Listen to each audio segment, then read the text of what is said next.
Hello, it is Friday the 25th of June. I'm Paul Dales, our Chief UK Economist, and this is your week at Capital Economics in Review.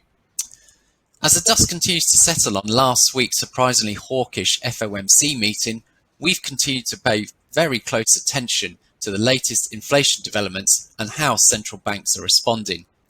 In the UK team, our week was dominated by this week's Bank of England policy meeting. While there were some expectations that the bank might provide some hints that it's getting closer to withdrawing policy support, in the end, the result was more in line with our non-consensus forecast regarding the timing of policy tightening and also the manner of policy tightening. And both of those things we explored in more detail in an in-depth report published on our website and also in a drop-in session with clients.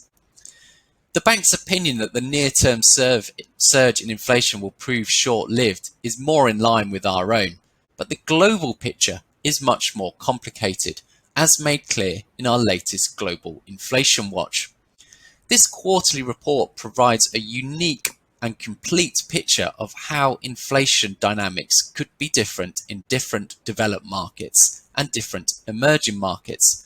And the latest one really drives home the point that inflation is more likely to take root in some economies than others, providing much needed nuance to what is a very polarized debate. The key to understanding inflation is to understanding the sources of it. Now, when it comes to the US, it does appear to be the case that there are labor shortages that will push up wage prices.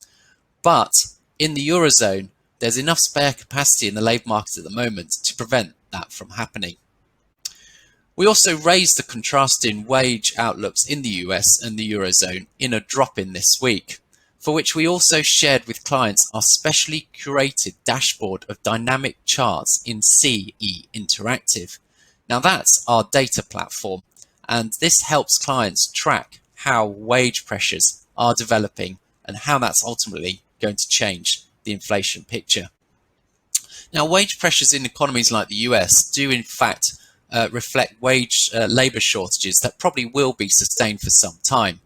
But across a lot of economies around the world, we do think that these shortages from global product supplies is going to be temporary. Now, we've seen this in recent days in the lumber market, where prices were driven to record highs only to fall back very sharply. We correctly forecast this back in a report in April, and we highlighted that this week in an update inevitably titled Timber. Now, commodities economist Samuel Berman got this spot on, and he explained why we think prices are going to fall further. We're also telling a similar story in the oil market. We think predictions that the oil price will rise to $100 per barrel are wide of the mark, and we in fact expect prices to fall back by the end of this year. On that note, keep an eye out for next Thursday's OPEC meeting, in which we will provide a response.